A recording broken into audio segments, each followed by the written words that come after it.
อันนี้ล่างบ้านนั่นก็สิเตรียมต่อเติมนะพี่น้องหรือว่าเห็ดกระเทิบหรือว่าต่อเติมบ้านหั่นละแต่ยังว่าทันในต่างเสาเพิ่นก็เพิ่งมาส่งเมื่อวานนี้พี่น้องมาพี่น้องถึงสาวจอยจะอยู่ไทยพี่น้องแต่บ่ลืมข้าวเหนียวอีสานบ้านเฮาสาวจอยกันลักเอาข้าวเหนียวออกมานึ่งอยู่ข้างนอกนะพี่น้องเพราะว่าทางในเพิ่นใส่แก๊สแม่นบ่แต่ถามว่าแม่ย่าหายบ่ได้หายพี่น้องเพราะว่าสาวจอยก็เกรงใจเนาะเกรงใจว่าถ้าว่าเฮาไปนึ่งแก๊สมันก็คือสิเปลืองแก๊สไปอีกนะพี่น้องแล้วสาวจอยก็มันนึ่งข้าวเหนียวอยู่ข้างนอกพี่น้องมาเบิ่งสาวจอยจะให้เบิ่งว่าถึงเฮาสิอยู่ไทยพี่น้องแต่สาวจอยหันบ่ได้ลืมข้าวเหนียวจำปลาแดกเด้อจ้ามาเบิ่งน้ำเดียวว่าสาวจอยนึ่งข้าวเหนียวอยู่ไส แทนนี่กินข้าวเหนียวจำปลาแดก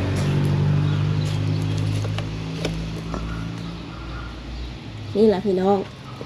การที่เฮาอยู่ใส่กะย่าบ่ว่าจะฐานะใดบ่ว่าจะรวยหรือจนนะพี่น้องเฮาก็เป็นคนคือกันนั่นแหละจะหลายๆท่านนะพี่น้องก็จะมีอีกคอมเมนต์หนึ่งพี่น้องเพิ่นบ่ได้คอมเมนต์ในซอง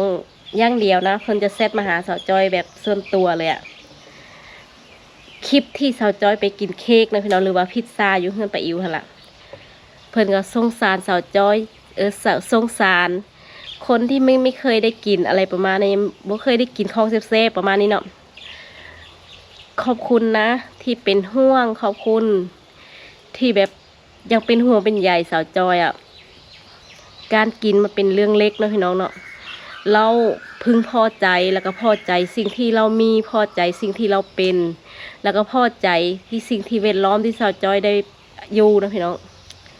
ก็ต้องกราบขอบคุณคอมเมนต์แล้วก็กราบขอบคุณที่ความเป็นห่วงเป็นใยก็บ่ได้ว่าอย่างเนาะพี่น้องเนาะนี่กับมุมมองของคนเฮามันก็บ่คือกันคนเฮาเคยเป็นแบบใดมันก็เป็นแบบนั้นพี่น้องถึงสาวจ้อยเนี่ยนะจะอยู่ลาวหรืออยู่ไทยอยู่ไสกะยาสาวจ้อยก็ยังเป็นสาวจ้อยคือเก่าพี่น้องบ่เคยลืมถิ่นกำเนิดบ่เคยลืมว่าตัวเองเป็นคนจังใดนิสัยใจคอจังใดสาวจ้อยก็เป็นคนแบบนั้นแหละพี่น้องก็ต้องกราบขอบบุญขอบคุณพ่อแม่FCที่น่าฮักแล้วก็ติดตามสาวจอยมาตลอดนะพี่น้องก็พากติดตามพากกดไลค์กดแชร์ถ้าบ่มีคอมเมนต์ถ้าบ่มีคนติดตามสาวจอยก็บ่มีฮอดมื้อนี้พี่น้องก็ต้องกราบขอบบุญขอบคุณพ่อแม่พี่น้อง FC ที่น่าฮักพ่อแม่ทุกท่านนะพี่น้องเนาะตอนนี้สาวจอยก็นั่งนึ่งข้าวเหนียวจ้านี่อยู่ใส่กะยานะพี่น้องเฮาต้องมีข้าวเหนียวอ่ะข้าวเหนียวเป็นข้าวอีสานบ้านเฮาเป็นอาหารที่ขาดบ่ได้เป็นข้าวที่สาวจอยลืมบ่ได้อีหลีพี่น้องตอนนี้นั่งทาข้าวเหนียวเฮาสุกข้าวเหนียวจำปลาแดกบางทีสาวจอยก็จะตำส้มตำแต่นมไทยยังไม่ทันได้ตื่นแต่สาวจอยมานึ่งข้าวก็พากกดไลค์กดแชร์พากติดตามสาวจอยนำเด้อน้องจอยสาวนาดี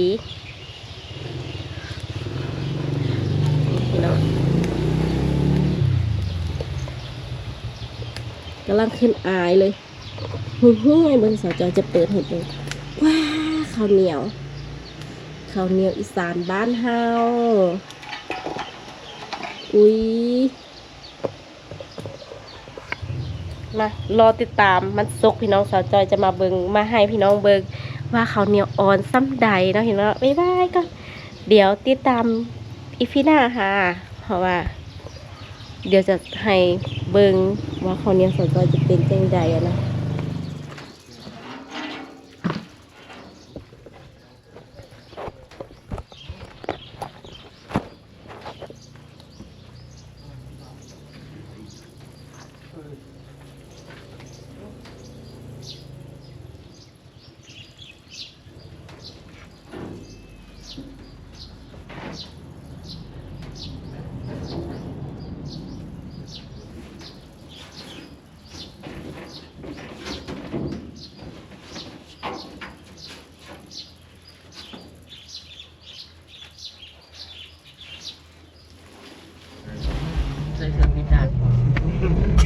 เห็นแต่หัวแล้ว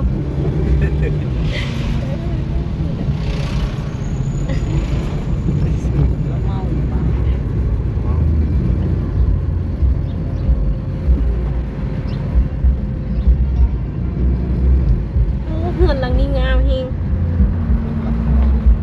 นี่ล่างน้ำเขาจะเป็นสีเห็นมอลังค่าเขาเห็นก่อนเห็นมอมันบังล่างน้ำนี่ครับเขาจะเป็นสีละมันสิบ่เห็นดอกล่างน้ำมัน คือ สิ สิ บัง บเร็วเนาะอาทิตย์หนึ่งนี่ตกเป็น3 เดือนเพื่อนละนี่2 เดือนน่าจะได้2 เดือน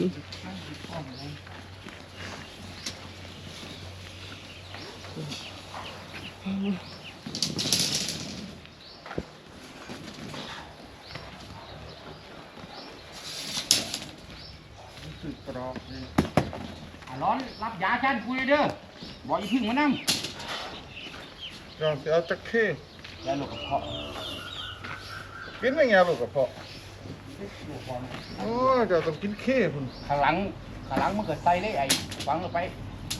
มันจะเหลือ48ฟังไปเจ้า 50 คือว่าไปรับเครื่องพวกเม็ดสม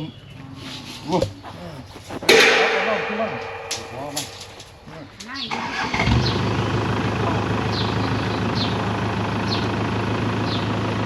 เป็นเสาสุดท้ายแล้วอีกเนาะแล้วอีกประมาณ3 เสา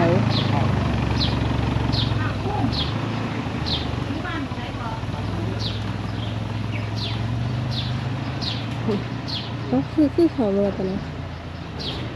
ของคนอื่นมาต่อกัน บอกว่า แล้วเอาไปยังไงต่อหน้าจะกลับรถมา กลับรถมาเอาจะเอาหน้าเข้ามาแล้วจะได้เอาตีนเสาเขาจะเอาเข้าไปฝั่งนู้น เข้าไปฝั่งเหล็กนู้นน่ะแล้วเอาหัวเสาหัวเสาฝั่งนี้ค่อยเห็นหางแบบนี้ถึงคือมันจะเป็นทรงอย่างนี้แล้วอย่างนี้หรออย่างนี้หรอ มันเป็น CJ มั้งเออ อ๋อเชื่อมกับโรงรถแกบอกอยู่ มันก็ใช่อยู่แต่ตอนเนี้ยคือช่างเขาวัดตาม มาเบิ่งมาสั่งเบิ่งอัน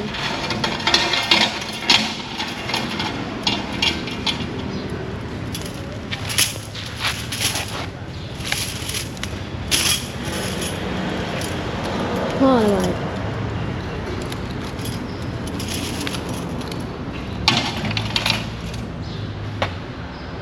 เกาได้เกายังไม่หมด10 กิโล400ก็เกือบ200,000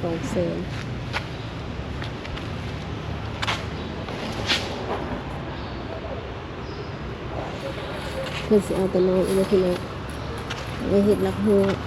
อันนี้ของเขาเองเสาหัวอยู่แล้วใช้เองใช้เสาแล้วมันจะเสาหัว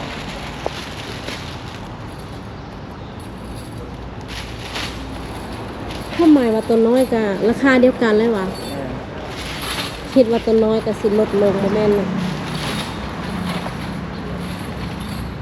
ธรรมดาคือ2 โล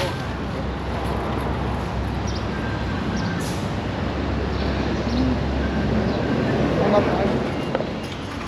กำลังซื้อเล็กเปาพี่น้องเพราะว่าอยู่นี้ของลำเพิ่นจะขายเป็นกิโลนึง50 บาทตอนนี้เขากำลังจับแล้วก็สิไปสั่งว่ามันสิได้จากกิโลแล้วก็จากกิโลถึงสิพอขาดนะคะพี่น้อง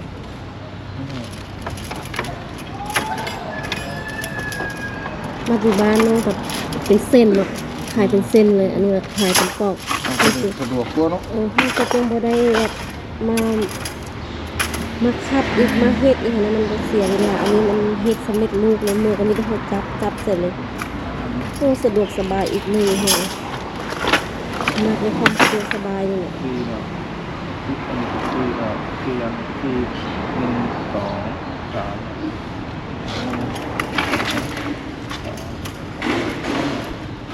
2 3 กระดังคนมีครบทุกอย่าง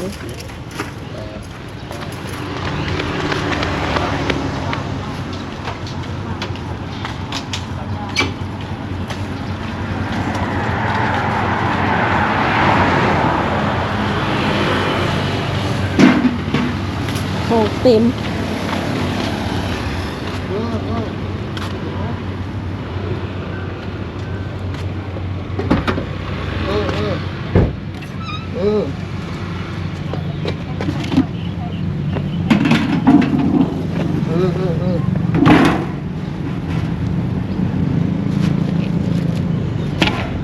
น้ำแบตเตอรี่เลยน้ำแบตเตอรี่เต็มอยู่เปิดเครื่องเราทิ้งอย่างเงี้ยไปน้ำเต็มอยู่